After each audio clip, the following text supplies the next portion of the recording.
the state of sport today, it continues to focus on bigger, faster, stronger. Let's make better athletes. And I've got a huge bone to pick there. And it's something that I wish that my coaches understood the power of not just creating a better athlete, but a better human being at the same time.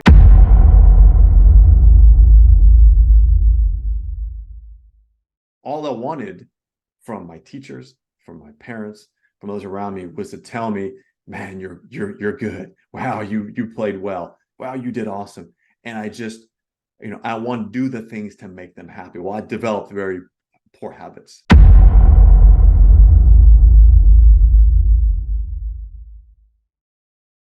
Thank goodness for sport.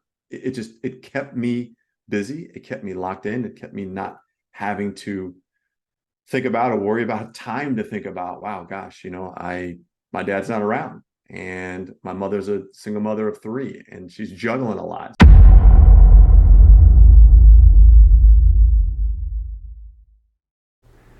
Hi, this is Sifu Slim, author of The Aging Athlete. In this book, you're going to get to hear about 2 different groups of former high-performance athletes. One group, which is made up of 90% of the former athletes, does not do physical activity on a regular basis and tends to suffer the consequences of a sedentary lifestyle.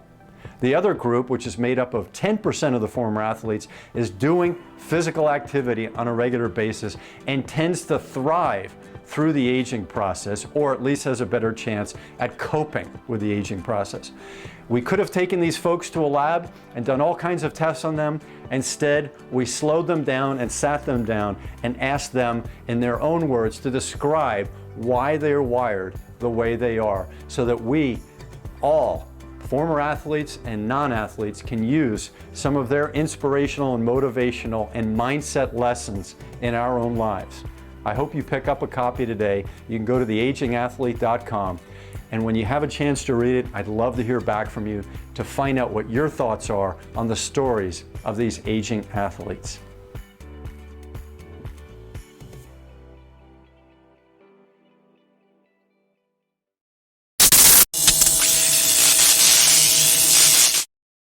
Hi there, I'm Sifu Slim, and I'm coming to you live from Vienna, Austria. And it's a home of lots of thinking people. You've heard of Sigmund Freud, many great people of the sciences, University of Vienna, one of the foremost, especially the 1800s, early 1900s, universities in the world, great scientific thought, great neurology, and then tons of athletes. And that's what we're going to tap into today with Cletus Coffey, and he'll tell us a little bit more about himself and where he's from, and then we'll dive into his background and what he's learned and what his current initiative and part of his mission going forward, and some of the things that he's done to reinvent himself. That's kind of a fun thing to talk about. So I don't even know where to start, Cletus. Maybe you could tell us where you are and what you did with your athletic career. Sifu, here's what I'm going to do. I'm actually going to make a connection for you here to tie it all together as how sports in Vienna matter to me. So first of all, thank you for having me, and fantastic way for us to connect and talk sport, talk ball, talk business, wellness. I love it all. So thank you for having a platform to have this conversation. When I was in college, my college head coach, who, and this was American football, so football is generally in the fall in the US, and then in the summers he would take off to Europe and coach football, American football in Europe. Wow. And there's several leagues that have sprouted up over the last 20-30 years, really, that is bringing this, the American football to Europe, and it has really grown. Particularly, he would go, and I would say for maybe 25-30 years, he coached the Vienna Vikings.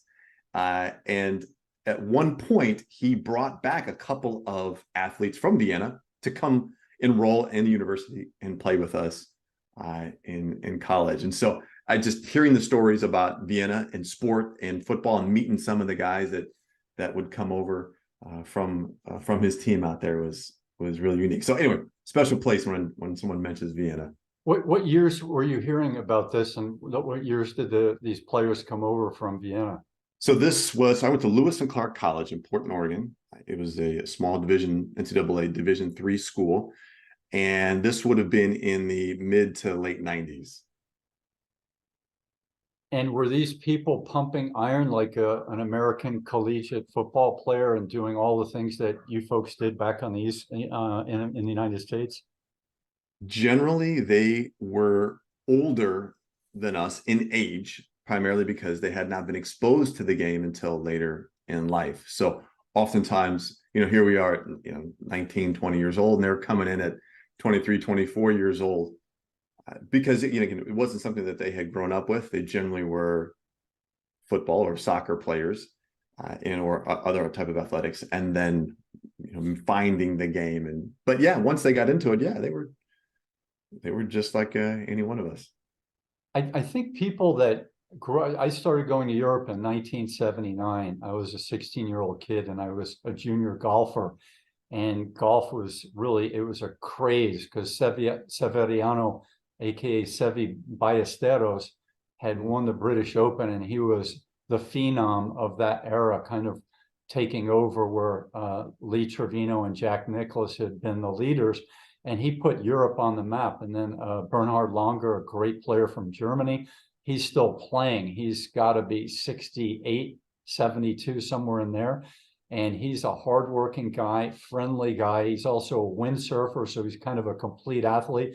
But his claim to fame is that he maintained his health and his fitness, but his mindset for performance and doing the right thing with his training in golf and fitness and all these other things. He's kind of like the Roger Federer. He did so many things right, and he started out right with that hard work and Swiss people, hard work ethic, a lot of that Germanic heritage in Swiss Germany, where Federer's from. So these people really impress me. I would say that I'm more playful, and I'm less go for the jugular than a lot of people. I'm competitive, but I don't have to win. I may harken back to the English sports people where they say it's a gentlemanly game.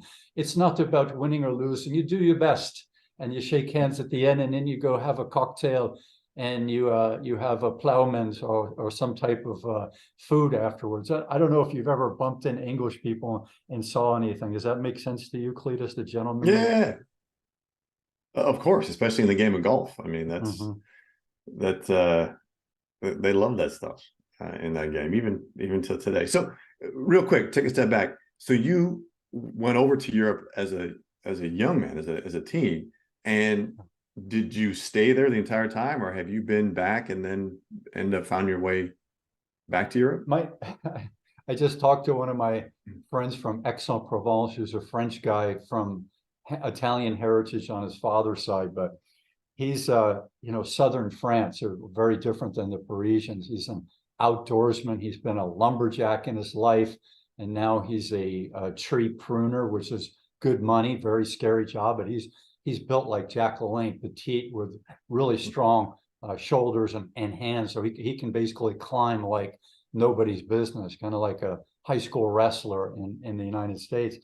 And I was telling him just the other day, here I am at 60, he's probably 58 and a half. And I said something about, being American. He goes, "Oh yes, you're very American." And here's a guy who's been to Europe, I think 23, 24 times. And I've spent 2.5 years in Spain, 3.5 years in France, and then lots of different trips to Croatia, Italy, Germany, all these types of things. And now I'm on my 4th out of 5 summers in Vienna, Austria. But I would guess that I am very American. I'm very proud of my heritage. I'm very into the pop culture from the United States. I'm into the founding of our country, all of the declarations in the Constitution, all these types of things. And it's interesting that Ben Franklin, as portly as he was, he may have had gout. I have to read up on that. I can't remember, but maybe 10 years ago, I read up on Ben Franklin. He's the only founding father who's in the the National Swimming Hall of Fame, which is down in Florida. I had no idea Ben Franklin was a swimmer. Yeah, he taught himself to swim. He was one of those people, and you've met these people, and you may be one of those people.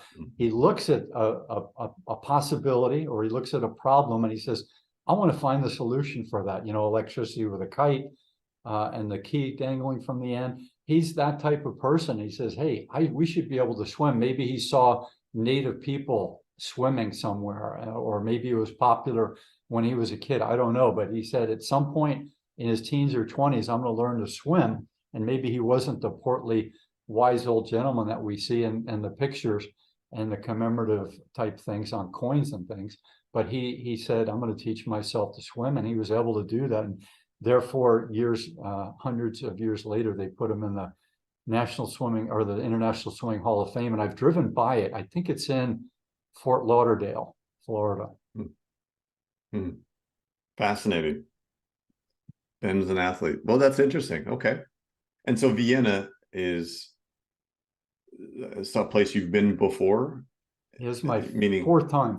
Your fourth time Living, okay. fourth time living here. And so people say, oh, that's not living, you're only here for the summer. Well, believe me, when I interact with people and I get to know the area, I'll do either rental car or train, and I'm out discovering the different places all around. I've been to Hungary probably 5 times. I even went to a Brazilian jiu-jitsu competition there 2 years ago. I didn't compete in it, but I watched people in my jiu-jitsu gym competing, and I did some filming of them. So I'm a pretty, take on the place where I live, learn as much as I can, take some German classes. And if I hadn't been as busy as I was writing books these past 15 years, I would have probably done really well with my German. But I'd say I'm on a little below halfway on the road to mastering the language, because it takes a lot of home study to really do it, and then immersing yourself in these conversations with people. Love it.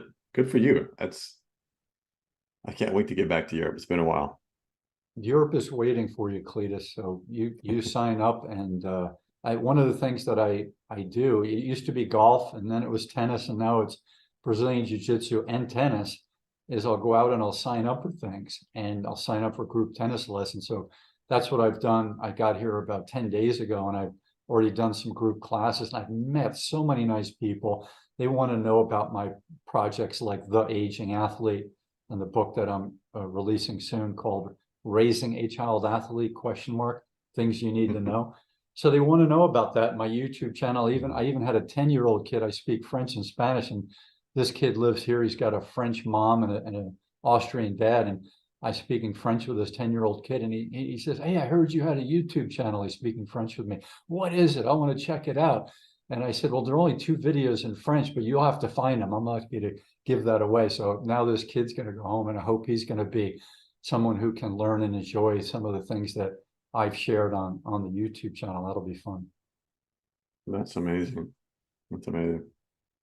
Tell me about your athletic career. Do you remember the first time, the age you were, where you realized that you had ability that were maybe uncommon as to the kids in the neighborhood, or how did that develop, Cletus? Sifu, this is something that it's an important conversation to have, because for a lot of us, we were introduced to sport, mainly like me, because like my mom needed us out of the house and we needed something to do.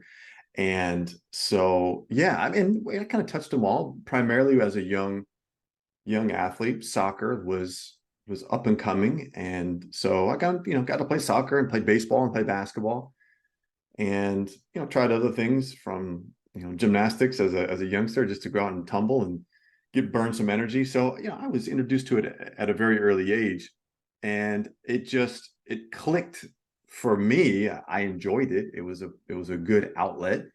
And I just kind of had a natural gravitation to sport.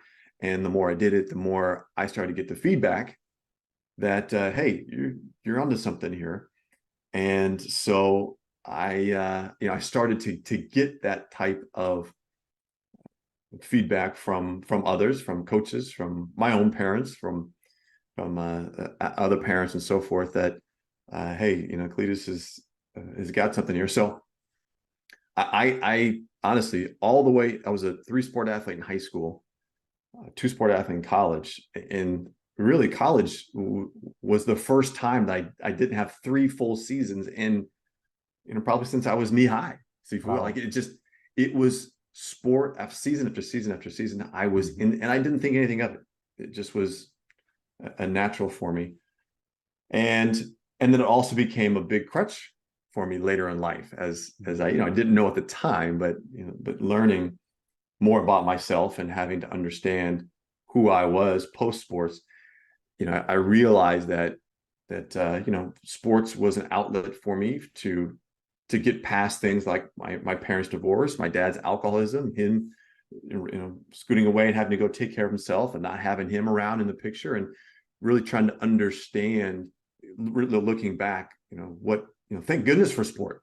It kept me busy. It kept me locked in. It kept me not having to think about or worry about time to think about, wow, gosh, my dad's not around, and my mother's a single mother of 3, and she's juggling a lot. So sports was a savior in a lot of ways.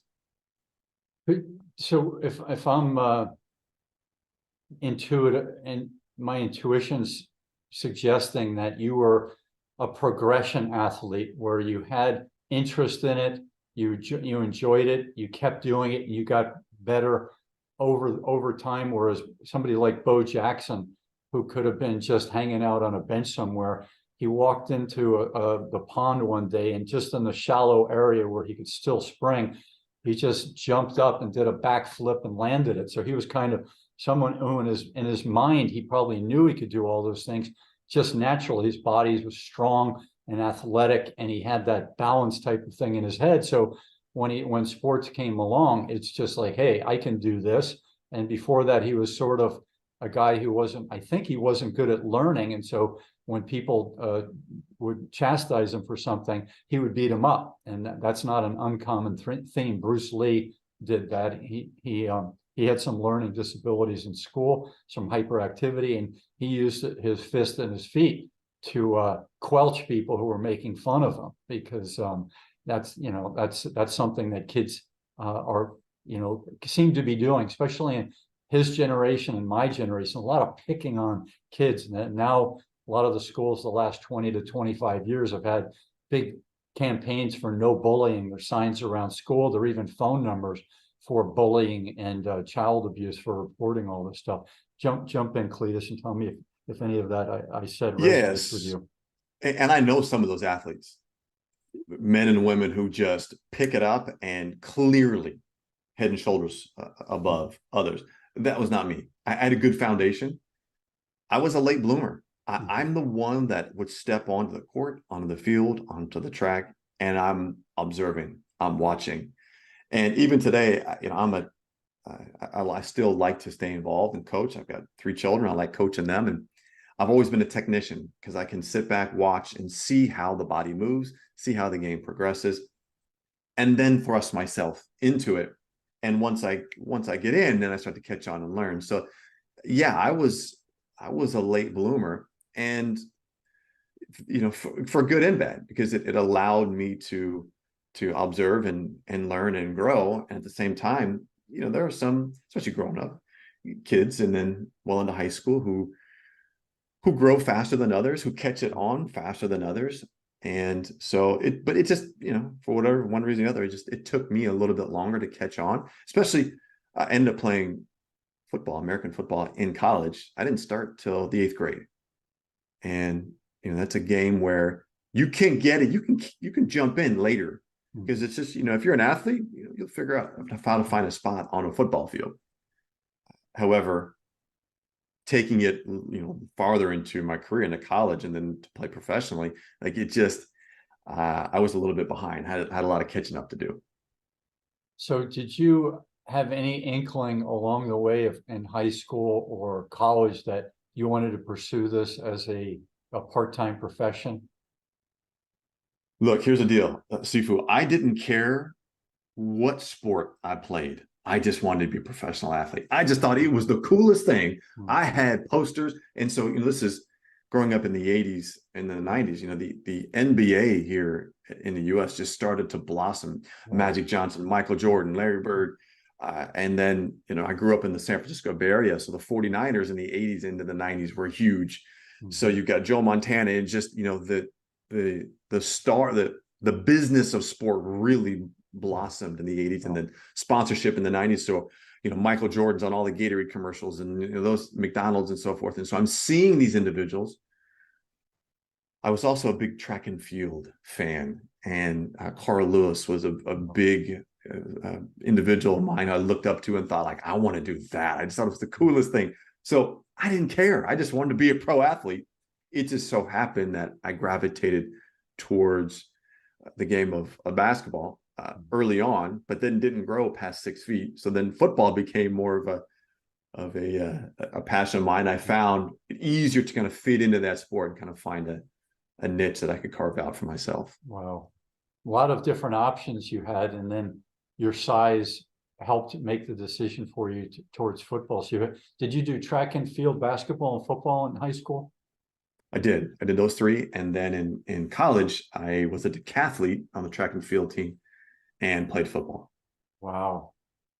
So the gentleman who founded the NSCA, which I have a certificate in personal training, he was a high jumper and then a decathlete. I don't know if you know that this gentleman from, he was on the University of Nebraska in I think the late 60s, early 70s. I'll think of his name in a second, but he was someone who took a good frame, but not an elite frame, but with his training, his weight training and his calisthenics, and he probably did plyometrics. I'll have to watch more on him to see what he was doing, but he came up with some really cool stuff when maybe only the Eastern Bloc, the former Soviet satellite countries, had something this cool. I have a friend who grew up in the late 90s and early 2000s in Bulgaria, and she said it was amazing how advanced.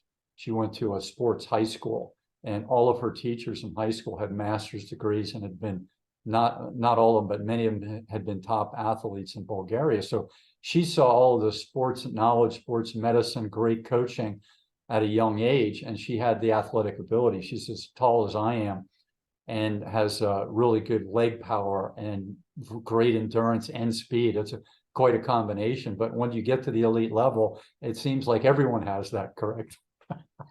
Absolutely. They all do. Yes. So the idea of this guy, he was very efficient in his personal training. He had built himself up into this great athlete, and he was recovering from injuries really well, except I think on the pole vault. I think the pole vault is the activity in which he got hurt. He really hurt himself badly, and he might have been a junior at this time. But so he just found his solace and his healing in the weight room, and he hung out there so much. Some of the other coaches saw him coaching some other athletes, and they said, well, why don't you put a program together? Because we've got 20 or 30 or 40% of our football players out on injury, X% of baseball, X% of basketball. Help these people with your rehabilitation skills. And not only did he do that, he turned them into better athletes with great weight training. And so University of Nebraska became the first notable marketer and distributor and curriculum of having an athletic center around weights and machines and using that. And they found that their football team excelled. That was of course, the big money sport in the 70s and the 80s, and it still may be. But that's what this guy did. And then he founded this NSCA personal training, and then he's had a great financial run with that. So he found his niche early, which is kind of a cool story. That is a cool story. Yeah, definitely. Well, I tell you, and the thing about the progression, because what you said in there about helping them become better athletes, and this is, look, as a young man, that's all I cared about. I just wanted to be a better athlete. and reflecting back on my younger self and the state of sport today, it continues to focus on bigger, faster, stronger. Let's make better athletes. And I've got a huge bone to pick there. And it's something that I wish that my coaches understood the power of not just creating a better athlete, but a better human being at the same time, because sport it mimics life. And there's so much through sport that we could use to connect the dots to what's going to happen to later on in life. And yet, money has flowed into sport, even now at the youth level, as you well know, that is creating a fog in not seeing that, hey, look, the sport is going to be just a blip on our map in our life. And yet so much energy is poured into that. And yet we're not preparing young people. I know I was not prepared for what's going to come later in life, because as you know, Sifu, life has a unique way of backhanding us. And, if we can rely on the tools and the skills and the abilities that we had as athletes to navigate that, we would definitely be much stronger. However, those dots are not connected when we're actually in sport. People don't find that out till much later. It's really important what you said, Cletus. The being the balanced athlete, it has to be taught young, and so that's the story of the progression of my book. So first book, Sedentary Nation, our ancestors moved, that stopped in the modern era, and so all kinds of fallout happened because of that. What I found when I was writing that is that the same thing happens to these high performance athletes, and that's industrial athletes like plumbers and contractors, postal workers, Broadway dancers, US military, international military athletes, all these physical jobs. You could be a 16-year-old Russian gymnast. You could be a 24-year-old person getting out of the Marines. You could be a 68-year-old general contractor now retiring. Starting the first day and the first week when these people leave the high performance activities, they become mostly sedentary, 90% of them, for the rest of their lives. What a statistic I landed on back in 2008. And so my mission has been to create an awareness around that, create coaching for people who fall into that problem, and get the message down to the kids so you can build recreation, joy in movement, balance, wellness, mindfulness, yoga, listening to coaches, knowing what to do when the coaches are not there. All that stuff should be part of your program when you're 6, 8, 10-year-old, so that when you leave high performance sports, or you become a working person 10 to 12 hours a day, you still know how important it is, and you'll still dedicate 20 minutes to an hour and a half every day to keep your body moving. So that's been my mission. What are your thoughts on that, Cletus? Look, and this is what I have experienced, not only for myself, but to other high performers, and you named quite a few of them, is they forget that we only have one of these vehicles, these meaty suits that we're in right now that's carrying us around. And your body shows up at every meeting, every phone call, every interaction, every date you go on. Your body comes with you everywhere. And yet we want to perform well. We want to make money. We want to have love. We want to, venture out and have experiences. We want to have all those things, forgetting that our body comes with us wherever we go.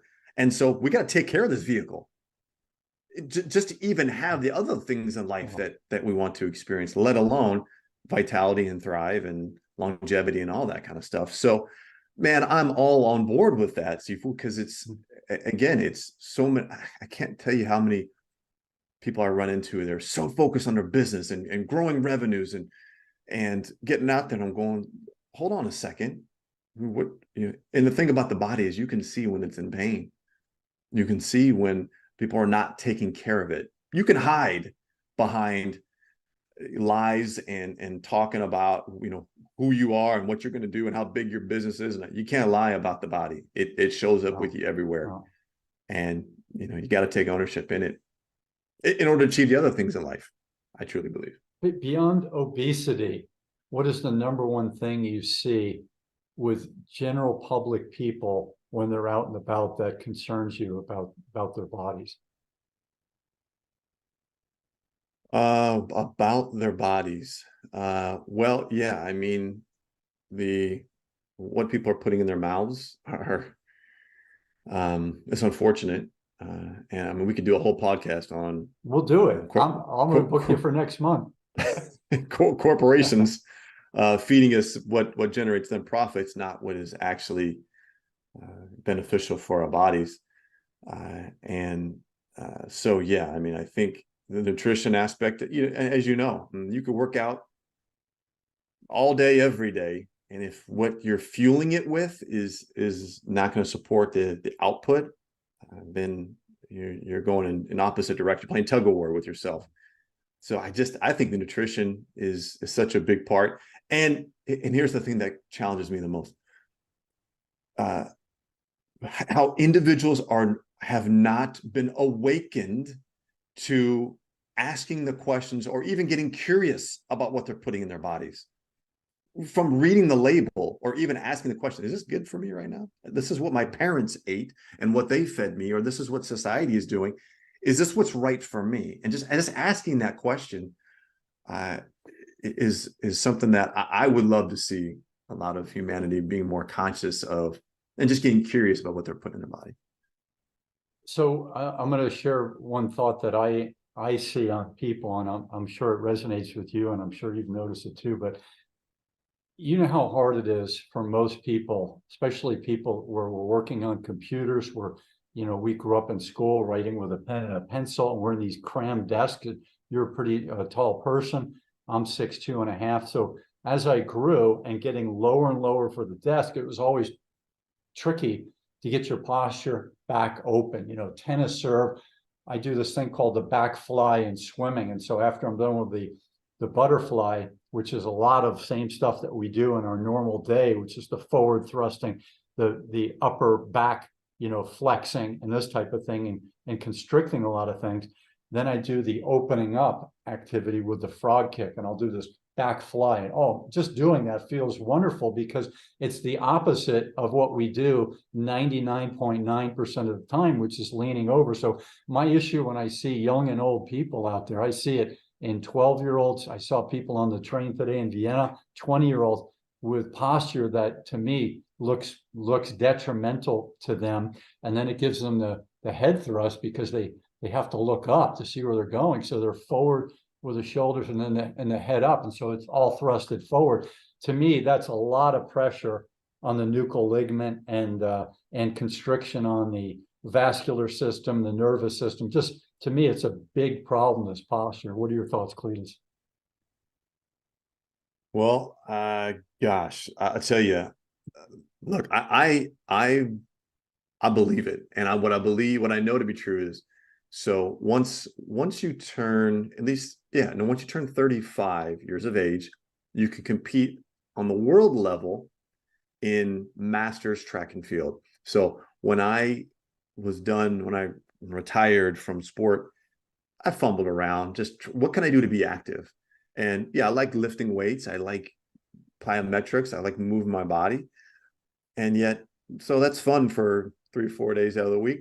Like, where can I get my competitive edge? And so I tried the rec basketball leagues and the tennis leagues, and I like playing golf, but it's just not moving my body with the intensity that I was looking for. So I came back to the sport of track and field and started competing, and ended up winning a world championship for Team USA. And so I'm all in, I'm thriving. And here's the thing, Sifu, the community of masters track and field, everyone looks 10 years younger than they are. Everyone is just fit and locked in and really taking care of their body. However, as we age, up here, I'm still 21, and my body is twice that age. And I developed a node in my Achilles and started to have some Achilles issue. It was acute, then became chronic, and it's something that still bothers me today. However, what I've and look, I've done the acupuncture, I've done the massage, I've done the PT, I've done chiropractic, I've done cranial work. I mean, you name it, I've tried it and have not been able to unlock this issue with my Achilles until I went to he calls himself a body mechanic, and he follows the chain, because the Achilles, like everything in life, is just a symptom of a root cause elsewhere. And so what he's been doing with me is just working through the chain from the Achilles up to, the soleus, up to the hamstring, the hips, the lower back. It's all interconnected, and unlocking it, and just unlocking it through massage and pinpoint, ART work, and all this type of stuff to unlock this cause that's the symptom is manifesting in my body. I say all this because as we age, we just, to your point, we take for granted we're sitting and we're up, and just the fact that we got up and moved our body's evolving and it's changing, and we have to be in tune with it. We have to listen to it. And if something's going on, we got to listen to that. I'm good at just, feeling a little something and going, man, I'll just muscle through this, and I can absorb this pain. Mentally, I can block it out. Well, then it turns into something else. And I just think it's really important that we as athletes and or as just people that want to care for our bodies, is we have to be listening to it and responding to what we're hearing, because it's telling us something. Whether that's going on for us physically or something that's going on for us mentally, the body will manifest those things to us, and we got to listen and we got to take care of it beyond just I'm moving it. I know we got to get down, we got to get get it unlocked, we got to massage it, we got to roll it out, we got to stretch it, whatever it may be that works for you. We got to listen and take action on it. So how are you doing in that treatment progression? So it's been progress. Now, again, this has been a decade that I've been dealing with this Achilles, and so I've been competing on and off, and really since COVID shut down our competition season, competitive season, I have not competed, and I was staring surgery down in the eye, going, okay, maybe I just need to go get this done, and met with the surgeon. He said, okay, this is what we're going to do. And I just going, this can't be it. It just can't be that I have to get cut open. So I have seen for the first time in a decade some progress, where just walking, Sifu, was a challenge for me. Mm-hmm. And I can walk, but it's every step is painful. Just trying to push to run after my kids is a challenge, let alone running. I have now had some intermittent days of no pain. So we're just trying to get me walking with comfort. I actually play golf, and I actually walked on the course without pain. So I am, for the first time in a decade, feeling like, oh my goodness, I'm seeing some progress, and let's keep it going. Ooh, hallelujah. Yes. Are you a 400-meter runner? Yeah, so I'm a sprinter and a jumper, and then still doing the multi events. So pentathlon, heptathlon. I'm not on the pole vault, just don't have time with kids and all that. So doing a full decathlon just really isn't in the cards right now. But yes, sprinter, jumper, and so what are your distances that you've competed at mainly? Well, in the decathlon, 1,500 meters is the farthest that we'll go. In the pentathlon, heptathlon, 800 meters, but primarily the 400 meters is the farthest I'll go. So I was hoping I guessed correctly. I just looked at you and I listened a little bit your story, and I said, not too many. Sorry to be politically incorrect. Not too many white guys win the 100 meters. So where am I going to put Cletus? I said 200. Nope, that's still a short distance. I said, I'll bet he's a 400 guy. Well, here's the thing, and I was fast, but I was not the dragster, 100-meter, compete at that level. So yes, I had to find how can I allocate my speed in a way. So the 400 meters was definitely one, and the hurdles. You don't have to be the flat out fastest. You got to be technical, and the hurdles has served me well as well. So I keep landing on athletes who are still maintaining their physicality and doing some cool things over the course of their later years. I keep finding that they were mentored at a very young age by parents who were athletic themselves, or into fitness, into moving, into diet, all these types of things. So the gentleman from University of Nebraska, I'll read a little bit of his bio. His name is Boyd Dean Epley, E-P-L-E-Y, born in 1947 in Nebraska. But because he had asthma, so this is similar to a lot of these people, either learning disability, lung disability. O.J. Simpson had rickets, a lot of issues for these young people. This guy had asthma, so his family moved him to Phoenix, Arizona.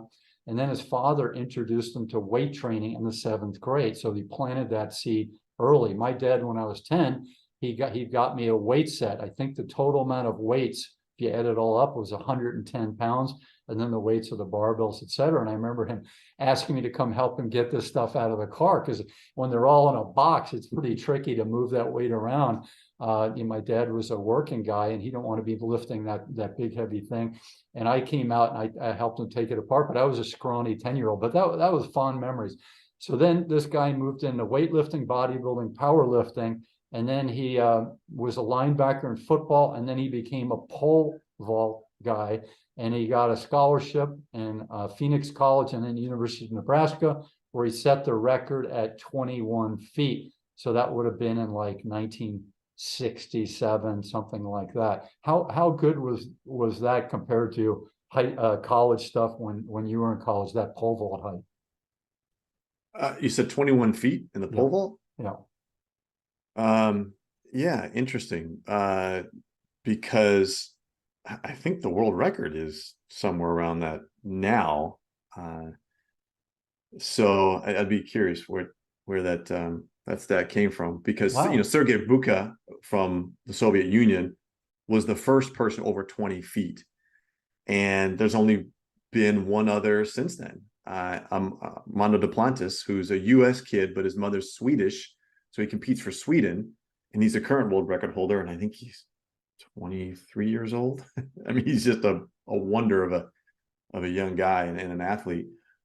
So for me, no, pole vaulting was an afterthought. It was, hey, let's get Cletus in the decathlon and hurry up and quickly teach him how to pole vault. So I was pretty proud of my 12 feet something jump. They must have gotten this number wrong, because I don't think in the 1967 he set a world record. So maybe it was a foot or two under that. But anyway, that's his story. And then strength training gained its notoriety, and every school within 5 years had a strength and conditioning coach. And now some of these schools probably have 20, the big schools, and people who know what? And you bring up a point, and this is something that it's just progress in sport, progress in our understanding and knowledge of the body. However, when I didn't touch weights in high school. We didn't lift weights. It just wasn't a thing.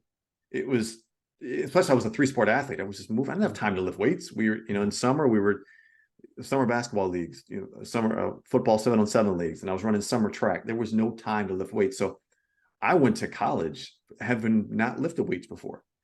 And then when I got to college, the knowledge base that we had, at least in college, and I know I wasn't alone, was the weight training programs took their cues from the bodybuilders, and because those are the ones that made weight training cool, in the bodybuilders, and they were getting big and buff, and so it was all about size. How much size can you put on, especially playing football, and really using movements that the bodybuilders use to build a muscle, not to make it functional for the sport that you played at. And that, obviously I'm a bit envious, because I know that that's where progress has gone. Now we're looking at weight training as how can it be functional for the movement that you have to make, and not so much the old bodybuilders way, which here I am as a football player in the fall and then running track in the spring. And Sifu, I tell you, I look like a football player, and yet what I know now is I'm not looking for size. I'm looking for strength in the movements that I'm trying to make. I love the word functional fitness. And when somebody showed me the push-up where you're in the a plank body position, and you're in the straps. Is it Trex that makes that those straps? Mhm. And so you're in a swiveling device here, and you're in an unstable cable device, and you're trying to do a push-up on an incline like this. Talk about a challenge. I mean, the guy who showed me that exercise, and I couldn't do one the first time I did it, he said the really good guys can do like 20, 25. And these are people who could probably do 150 push-ups, standard US military type push-ups. So this destabilizing the body, which as far as I know, in the modern era came out of skiing. The skiers were the first people to do the physio ball type things, and then the Bosu ball exercises where you're destabilizing your body and you're balancing while you're doing a kettlebell or other type of a movement. Pretty cool stuff. And what I tell people simply is the best thing you can do is be functionally fit, because that allows your body to hold itself together through normal life, just walking around and going up and down stairs, or when you're doing an impact sport or a stop and go like a tennis or basketball sport. That's the most important thing that I know about. Flexibility, great, it's important, but holding your body together in a standard position when your mind's at stress, like you're walking up and down stairs and you miss your footing a little bit, you have to be able to control that movement, to control that little slip or that catch really well. One of the biggest lawsuits of the last 50 years has been a slip and catch injury. So somebody's walking down a hallway, it's a little wet or it's got something slippery on it, and they slip a little bit and then they catch themselves and they twist something in their lower back or their neck, and it might be a permanent disability just from that little quick move and catch. So I'll stop and let you jump in, Cletus, on some of this functional fitness stuff. Core, develop the core. And I've even had to learn that just in the, just the competition, the training, and just training for life that I've gone through, is just the importance of establishing a good, strong core. That's going to help hips. That's going to help hamstrings. It's going to connect you better to the ground. I just know that seeing people that spend a lot of time pounding the weights or doing box jumps and deadlifts and all that stuff, great, fantastic. You got to get that core, because it's talk about reducing injuries, whether it's weight training, whether it's slipping and falling. That core is essential. Does the core to you mean the same thing as functional fitness, like being on a Bosu ball and taking a weight and balancing it in a perfect movement from as low as you can go to as high as you can go with maybe good balance in the other hand? Is that still what you think of as core, as the functional fitness I'm talking about? Yeah, absolutely. Yeah, no, you're yeah. It's in my mind, you really got to engage the core to do that movement. It's really important to, and you're going to, by engaging the core, you're going to perform that movement more efficiently. Okay, so the core leads you to that functional fitness activity that I'm speaking of. Okay, yeah, I think so. Yeah. Tell me a highlight, if you would, a story of overcoming an obstacle, maybe in high school or college, and what it meant to you, and then what it meant to the people around you. Did they give you kudos? Did they embrace you? Did your father give you a pat on the back? What memory do you have that would fulfill that type of a question, Cletus? Here's the thing. So as an athlete, it is we're conditioned very early on to measure ourselves based on the scoreboard. And I'll prove it to you. What is the most, when you think about coming home from a game, a match, a race, you walk in the door and one of your family members, maybe it was a parent who was not at the game, what's the first common question that a parent asks Did an you athlete? win? Did you win? Boom. So we're putting them up on the scoreboard right away. Or they'll say something covert like, how'd you do? It's just, they want to know, did you win or did you lose? And based on your answer, they're going to have a physical reaction. They're going to have a, maybe a verbal reaction to it. Awesome, amazing, that's great. Let's go get some popsicles. Or, oh no, what happened? What's wrong? Yeah. What'd you do? Yeah. And so we're conditioning athletes very early on that what matters most is what the scoreboard says. And then we carry that with us year after year after year. And then we become a metric, right? We become metrics equal love. If I have good grades, if I'm doing well on the scoreboard in school and in sport, I get love, I get praise. And we begin to crave that as athletes. I know I did tremendously. I craved that. And so all I wanted from my teachers, from my parents, from those around me was to tell me, man, you're good. Wow, you played well. Wow, you did awesome. And I just, I want to do the things to make them happy. Well, I developed very poor habits and patterns that didn't serve me later in life. So I'm kind of going a different direction with my answer here, because it was, there was a lot that I did, from sport and outside of sport that drew praise. I still remember I don't know if it was, out of college, my desperation to, as a senior in college, wanting another season, because I remember I told you earlier, I had a season after season after season my entire life. 85% of my life when I retired, I'd been an athlete. So I didn't know if it was desperation for another season or because it was my goal to go be a professional athlete. But I get out of college and I need to keep playing. I need to keep this train rolling. And when I look back on it, it was also embedded in there, which was, that's where I felt valued. That's how that's how people knew me. And if I wasn't that thing anymore, as I was staring it down the end of the road as a senior in college, well, then what would I do? Well, I continued playing, and I was very fortunate to be able to do that. However, I didn't address this internal challenge, this identity crisis that was going on for me. I just kept kicking that can down the road. Well, the day of reckoning came, and then I had to face the music, which was people were no longer calling me going, "Hey, Cletus, can I get tickets to the game?" Or "Saw you on ESPN," or how'd you do? Did you win? The calls just stopped. People stopped recognizing me, praising me. I was so accustomed to walking in the door and people wanted to talk to me about sport, about what was going on for me. Your identity. My identity. And it wasn't like I was walking the door saying, "Hey, tell me about you, Sifu. I'm interested. I'm curious." Well, how could I be? Everyone's so interested in me. I hadn't developed that muscle.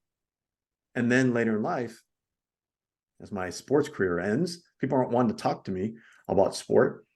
I had to be able to develop this, and I was stuck. I don't know what to do. I didn't know how to I hadn't had that experience, and it became a big challenge for me. So, there was a lot of those moments, but what I recognize most about myself is once those things went away and I went into darkness in my life and struggling with identity addiction, identity crisis of who am I now, and having to be able to pull myself out of that, I feel is one of the greatest things I've been able to overcome to date. I got a lot more to go, but tell us where you were, your age, what sport you were doing, and how your career ended, and how you said goodbye to teammates, coaches, entourage, etc., and what the next day or week was like when that happened. So it was first game. So I left college. I signed two professional teams signed me. Saskatchewan Roughriders of the Canadian Football League, and what was the Memphis Pharaohs, it was called the Arena Football League, who then moved to Portland, Oregon. And so I went to Canada originally, and in Canada, as an American going to play in the Canadian Football League, they only carry, I think it was about 17 what they call nationals. So non-Canadians can play on each team.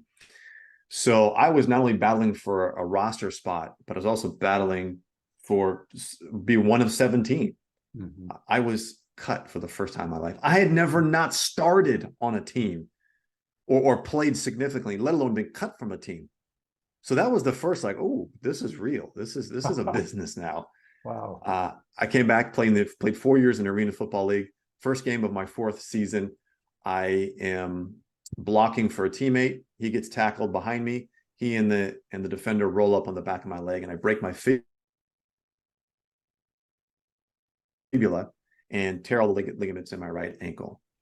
I had never not been injured. And I see, I had dinks and dunks and, little things, but I'd never had suffered and broken, nothing. This was my first major injury. Had surgery, You're plates, 26, screws. 27? I am 26 years old at this point. So I am, I'm broken and I have to rehab. Thankfully, it was the first game of the season. So I rehabbed throughout the entire season and ended up coming back and playing. Finished out the final 2 games, went to the playoffs, went through the another 3 games in the playoffs, and immediately the next week after our final game, I was back in surgery to get the plates and the screws taken out. So then I had to rehab from that. Here I am. I'm 26 years old, going into my 27th year, and the window, especially for American football, is tiny. My window has closed. So, but in my mind, I'm still coming back and I'm going to do this. So I spent the whole year rehabbing and trying to get ready. At that point, I'm done. There's no one looking for my services at that point.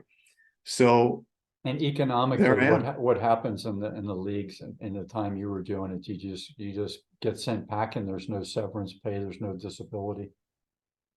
There is nothing. And in these leagues, we're not, of course, we were all striving to make it to the NFL. This is not NFL money. I didn't have enough money to sit back and have a cup of coffee and just kind of ponder my next step. I needed a job the next week. Wow. And, I worked during the off seasons anyway. So I had, had some jobs coming on, jobs working, but it's like, now I needed something full-time to carry me. And my resume said degree and football player. I'm 26 going into 27 years old, and I'm trying to find a job. Meanwhile, my peers around me already have 5, 6, 7 years of experience. We're talking, this is the early 2000s. They're starting to get stock options and, working at tech company. I'm up in the Pacific Northwest. They're working at Microsoft and Amazon. They're starting to make big money. And I'm going, hold on a second. I gotta start over. I just did this entire body of work that means nothing anymore. There's no value to it. I have to literally start over, mailroom type. And hold on a second. I'm used to playing in Madison Square Gardens. I'm on ESPN. Now I got to be in the mailroom. That was difficult for me to compute and to understand. I struggled with that for a long, long time. Is the node on the Achilles on a same or different leg as the injury from football? It's different. It's the opposite. Yeah. Injuries are brutal, especially lingering, nagging, debilitating injuries. My goodness. I can't imagine. I've had some neck issues from jiu-jitsu, and that's pretty scary. I mean, when you get a vertebrae in your neck that could kill you, and it could also incapacitate you for your entire kinetic chain could be disabled. So you might only be able to chew. You might not be able to lift anything. Something goes wrong with your neck. If your lower back goes out, you at least have all the way down to there that you can still do your thing with, push your wheelchair around. But boy, I think we're in our bodies are very sensitive gizmos, and the risks that we have in these combat sports and crushing sports like football, speed sports, and then skiing, like downhill skiing. My goodness, how scary is that? Doing some 80-mile-an-hour things on ice. And the reason they make everything ice, as you probably know, is because if there are 30 people going down there, they can't use just soft snow because it all gets chewed up, and they don't have a fair way to do it or a safe way to do it. So they ice everything. And then these skiers use these really sharp skis, and they're going so fast. And their whole goal is to recover from the fall because they're falling the whole way. And to me, that's just amazing, because when they fall, they're all of their body parts are being pulled at all these directions. And if they're going somersault and their skis don't release, they're getting all of the ski pulling them back. Their ski hits the ice and then they get pulled back. And it's almost like they get like a wishbone when you grab the chicken piece of the bone and we see make a wish. That's almost what looks like is happening to some of these falls of skiers. That's wild. Yeah. I hadn't thought of that. You've seen a lot of injuries and of your peers and then some of yourself. Have you seen anyone wind up in a wheelchair? My final year in the Arena Football League, our starting quarterback was sacked and driven into the turf, and this was AstroTurf. This is not even the spongy cork or rubber field turf. This is AstroTurf, concrete, a doormat. And he broke several vertebrae in his neck. They had to resuscitate him on the field. Cut open his face mask to get. It was a pretty dramatic and traumatic event. He was then obviously in the hospital and had to go into surgery to repair. And thankfully, today, I'll fast forward to today, he is walking and has full use of all extremities. It wasn't like that in the very beginning. I mean, he had to learn how to walk again. He had to learn how to use, I think it was maybe his right hand, which was his throwing hand, how to use his fingers and his hand again. It was pretty traumatic seeing that go down, and I'm I know he still has some lingering effects from it today, pain and so forth. But knowing that he was able to recover and have a functional life, I was very grateful for. This is an early 20s athlete who may have had some pretty bad hits before, but now he's gone get driven into the turf, and they didn't know if he's going to live, first of all, or be able to have his extremities and walking capacity delivered back to him. Exactly. Yeah. Yeah. I'll say a prayer tonight for all of these athletes and war veterans that have had these issues come up. I mean, I don't know if I'd want to be around if I couldn't walk, or if I couldn't go to the bathroom. My mindset now tells me it wouldn't be a life I would cherish, but maybe my mindset would become in a superior position to what it is now, and I'll find some gift I wanted to bestow on the world that I could still do. But I certainly wouldn't want to just be someone that people had to take care of 24 hours a day in my disabled body if I couldn't give anything back to humanity, just kind of like hold on in this near physically vegetated state. That doesn't sound like something my current mindset would want to do. How about you? No, I mean, Stephen Hawking did all right. He provided a lot of value into this world in a different capacity. Yeah. Obviously, for someone like you and I, who's accustomed to movement, I definitely know that it would be traumatic. But that's the pivot. That's the life pivot we make. Yeah, he's an unbelievable person. I know his wife left sometime in his last 4 to 6 years on this planet, and I'm sure she had reasons for it. I haven't read about that, but he kept going, kept doing as much production as he could, and he thought in ways that the mainstream top scientists hadn't thought of before, and so his gifts are still being talked about today and will forevermore be talked about. Black holes. What have you have said when you were 12 if one of your classmates said, there are black holes that the entire solar system that we see can fit inside? What would you say to that kid? Yeah, I definitely would not be talking to that child. If we were talking sport, I wasn't even interested in black holes. So rock bottom, you mentioned that in your bio. Could you take us through the rock bottom thing, and maybe walk us through a couple of days, if you happen to remember any specific days where you were in a dark place and you didn't know what to do, or you kept pursuing certain things to try to get out of that funk. And that's a really important thing for people to hear, because there are a lot of people in that position now, or will be in that position at some point in their lives. So essentially, I get out of sport, and Sifu, I tell you, it's for me, it was a challenge. As I alluded to a little bit earlier, just I had been this thing for so long, and now no longer it. And now I'm embarrassed when people ask me, as I'm retired from sport. Now it's like, oh, that's amazing. Now what are you doing, Cletus? And it's like, my first job was parking cars, and I didn't want to tell them, like, I'm valeting cars, I'm parking cars, I'm working for this park. I was too embarrassed. It didn't feel right to me. And so that feeling I then internalized, and just didn't have the tools with how to navigate this, and let alone communicate it. So I'm going through this identity crisis, and what I began to do, and I felt most comfortable with, was protecting myself, protecting my ego. And I'm not doing this consciously. This has all happened unconsciously. And so I'm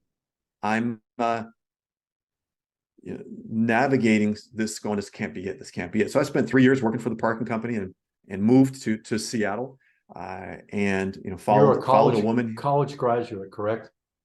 College graduate. So I got a degree. And you're parking cars, and you're just staying on it, or what are you doing in your off time to enhance anything in your educational background or your entrepreneurship? Yeah, at that point, nothing. I would go to work, and I still had this athlete mentality. So I'd go and train and work out, and that kind of was the bulk of my days. In addition to having moved to a new city and trying to meet people and trying to get out and about, and I constantly have my one foot out the door. So I'm applying to jobs, and again, my resume said degree in football player and parking cars, and my peers were out spending money and making money, and they're now making, they're working for tech companies and making good cash, and I couldn't go do the things that they were doing and spending the money on the trips to Tahoe to play golf. I couldn't do it. So then further, I'm going, dude, what's wrong with me? How come I can't do this? And what I was doing, Sifu, I was relying on what I knew best, and that was to measure myself against the scoreboard. And against the scoreboard, I wasn't doing too well. I wasn't making the money. I was dissatisfied. And that further, when we put ourselves up, our self-worth against the scoreboard, that's where, man, the anxiety came up, the stress came up, the depression started to come into my life, because I'm thinking, I'm not good enough. What's wrong with me? And I don't know how to communicate it. So I get into a relationship, I get engaged, we get married, and I have this pattern going on of, I'm not good enough, and I need to seek greatness again. And so the avenues that were presented to me as a former athlete was, Cletus, you're an athlete. You should just go into coaching. You know the sport. Why don't you go coach? And look, I love coaching. I love coaching my kids. I still do some coaching today. It wasn't a career path that I was interested in, primarily because I saw my coaches bounce around from year to year, different cities, picking their kids up and putting them in new schools. I saw them at my 6 a.m. workouts, still on their couch from the night before, dissecting film, in their office. It just wasn't an attractive life for me, and, a career. So then it was, well, then go into sales. You know how to work as a team. You know how to set goals. Go be a salesperson. So, okay. So I tried both. And like I said, coaching didn't make a whole lot of money to support living on the West Coast. Sales, I sucked. I wasn't very good. I didn't know how to sell. Yeah, I knew I knew how to set goals, and I know how to go and put myself out there, but I wasn't very good. So then it was further. My scoreboard wasn't showing very good numbers. What's wrong with me? I'm not good enough. I cannot find my foothold in this world somewhere. And now I have a wife and I have 2 children, and she's looking at me going, dude, what's wrong with you? So basically, in my true fashion at that time, my pattern was, well, forget this. If this job isn't working, I'm gonna just take it on like an athlete. I'm gonna put it on my shoulders. I'm gonna go train and I'm gonna go make this happen. And I got my first taste of entrepreneurship at that time. And man, it was just like a flood of energy that had me for the first time in a decade. Actually, it wasn't even a decade. It was 5 years post sports, 5 years removed from sport, that I felt like an athlete again. And I went all in on it. Started my first business. It was a financial company, and really got into selling insurance. I was doing mortgages, commercial mortgages, financing for business buildings and so forth. Then I got into residential mortgages, which, being in the U.S. in 2005, 2006, 2007 was the heyday of that years. world. Yep. Man, and then 08, 09 hit, and I lost it all. Everything's done, gone. There was no saving it, and I'm a failure once again. It was Cletus being cut from the team, and with greater responsibility, greater consequences, in that I've got a mortgage, I have 2 children now, I have a wife at home, and and it's the Great Recession. On top of the fact was, I didn't like my business. I didn't like doing the work. I was chasing money, Sifu. And it was not a wise decision, but I didn't know. I want to go make some money. I'm going to be in the financial space. And right before the great crash was our greatest revenue year, not our profits, because I wasn't able to pay myself. I didn't understand that from a business perspective. Our greatest revenue, and yet, and then it's all gone overnight. So I am in the fetal position, more or less, for 24 months, trying to figure it out. And meanwhile, my wife at the time was not happy, and I didn't provide the certainty and the safety and the security that we needed, and that she was looking for. And that began to put a strain on a relationship. What I found is we don't live in silos.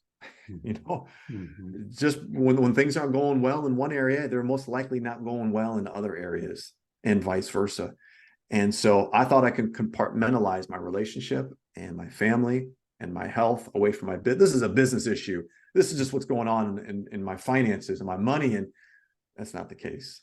And so that put me into a place where I'm desperate. I need cash. I'm taking odds and ends jobs just to make a little bit of money here and there. Meanwhile, 115 job applications I put out. I get no offers, nothing.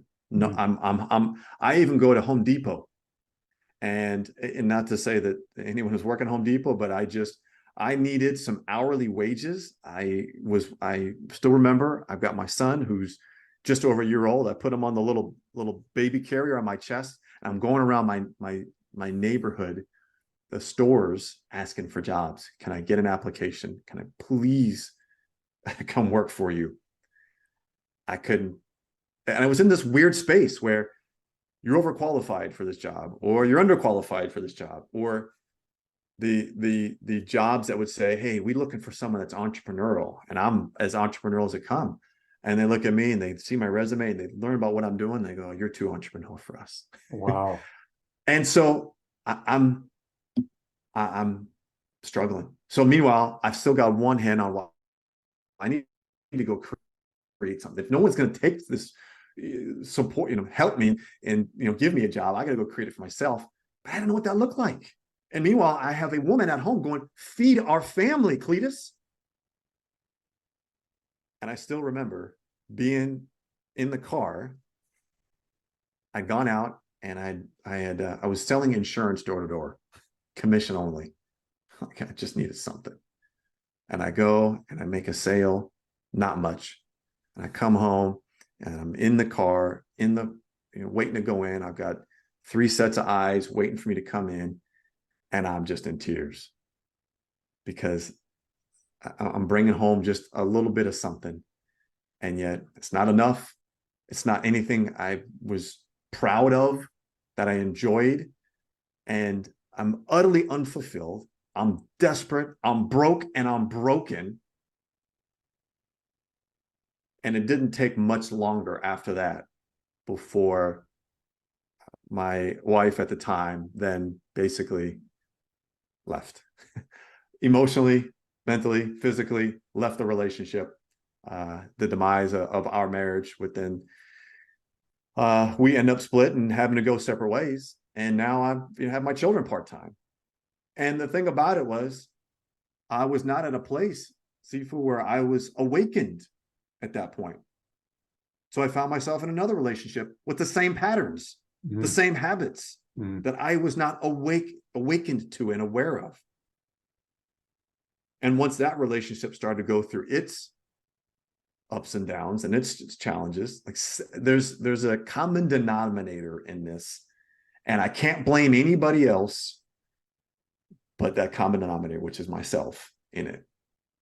And there was again a time I'm in the garage, I'm in my car, and going, this is too painful. Like, this can't be it. I'm broke. I've got yet another broken relationship. I have now 3 children, and I'm adding no value to anybody in this world right now. Did you have a kid with a second relationship? I did. Yep. We had a daughter together, and we are fantastic co-parents, and I'm so grateful to work through that with her. But I couldn't provide the safety, the certainty, and security that she needed, and then that what we needed, our family needed. And it's not like, and this is what I kept sitting with alone, going, what is wrong with me? I'm working my ass off. I didn't have a framework. I didn't have a structured vision for how to do this. And that's where I had to go invest in myself. And most importantly, investing in the truth. I'd been a liar, Sifu, for a long, long time. Lying to myself about who I really was, lying to protect my ego, avoiding the truth of my situation, whether it was finances, my relationship, as a father, in my own health and well-being, emotionally, mentally. I was lying about all of that to cover up. Because I had been conditioned in what I call the athlete alibi. And we're taught the athlete alibi very early on, ways in which to explain away our failures. Oh, it was the referee's fault. That's why we lost the game. Or I didn't get playing time because the coach didn't put me in. It was the coach's fault. Or we lost the game because my teammate, the head wasn't in the game, or didn't, miss that play. We're taught to explain away our own failures and not take responsibility for it. So I carried that over in my life. It was always someone. It was the economy's fault, the recession's fault, why I lost my business. I didn't like my business. I didn't like the paperwork. I didn't like doing it. I got into it to chase money. And chasing money is not a good way to make money. So I was very good at explaining away. And the thing about it, and this is the scary part, people believe me. People that love me, people around me, believed me when I told them, it's because of this, that's the reason why, or it's because, she left. That's why our relationship, our marriage fell apart. I got good at that. And in order for me to grow and evolve, the first step was I had to start telling the truth. And to myself, first and foremost, about where I'm at, who I really am. If not an athlete anymore, who am I? I had never done that work before. And so that was where there was finally a little bit of light in my life, was getting to know me and investing in understanding who am I, and being confident in saying, this is who the hell I am. And not being persuaded by society's expectations of who I should be.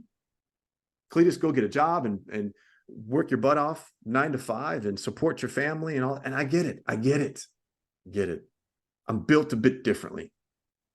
And that's okay. And for a lot of years, I thought I was broken and messed up. And I know now that wasn't the case. I was just trying to figure it out. I just hadn't figured it out yet. And that's the growth mindset in it. Is I just wasn't there yet. I'm that late bloomer like I once was as an athlete, observing, watching, listening, and then being able to apply. And yeah, it took me longer than maybe some others, or maybe I'm ahead of the curve. Regardless of the case, that's where I began to start to see some growth, was in that truth, in that vulnerability, being honest with myself. Man, I'm a really good liar, and I have to start taking ownership and responsibility. Once I started doing that, it's amazing the doors that started to open for me. Wow. Very moving story. I'm living it with you right now. My empathy is feeling all that. I've seen it. I've had jobs that were not the right fit for me. And then besides that, things like the market changed, and you're still trying to be that upbeat person for those around you. And you're really in this inner crisis, inner turmoil, and you're going to the gym and you're going to eat. And you've been doing that for so many years, you feel like, well, what else is there? I got to eat 3 meals a day, go to the gym, go to my job and be nice to people, and go to a party on Friday or Saturday night. It's the pattern. And that's where I kept asking myself, or just asking the question, this can't be it. This can't be it. We get one shot at this here on this earth. Like, this cannot be it. This is not the life that I am wanting to live. This is not what is fulfilling me. And it's amazing how challenging and difficult it can be to go down that other path, especially when everything in front of me is saying, this is the way to go. Just go to your job, fill your 401k, post some nice pictures on Facebook and Instagram and show everyone how cool your life is, and just keep going that way. It just wasn't for me. I wasn't in alignment with that. And so then it's, well, what's wrong with you? How come you're going this direction when everyone's going this way? Hey man, when everyone's zigging, I'm zagging. And for better or for worse, that's just the way I've been built and the way I've been focusing. So I love the energy that we've come to right now. This is very important stuff. It's resonating with me. I'm sure it's resonating with the viewers. Do you think we could end this one and then pick up those other bullet points that are really powerful things that you want to probably flesh out in more detail at another occasion? Sure, happy to. Okay, so let's wind this one down and ask for the universe and any higher powers that we're connected to honor this very deep conversation, very important, and honor all the people who've lived these. It's one of those things I tell people, that I think what happens when you get to be 80, 90, or 102 is that you kind of go, phew, I made it, because life changed so many times in those years, those decades that you've lived, that you're, for most people, now some people can thrive for a long time and they've been on top. They've done it economically, they've done it socially, they've done it emotionally, they've done it spiritually.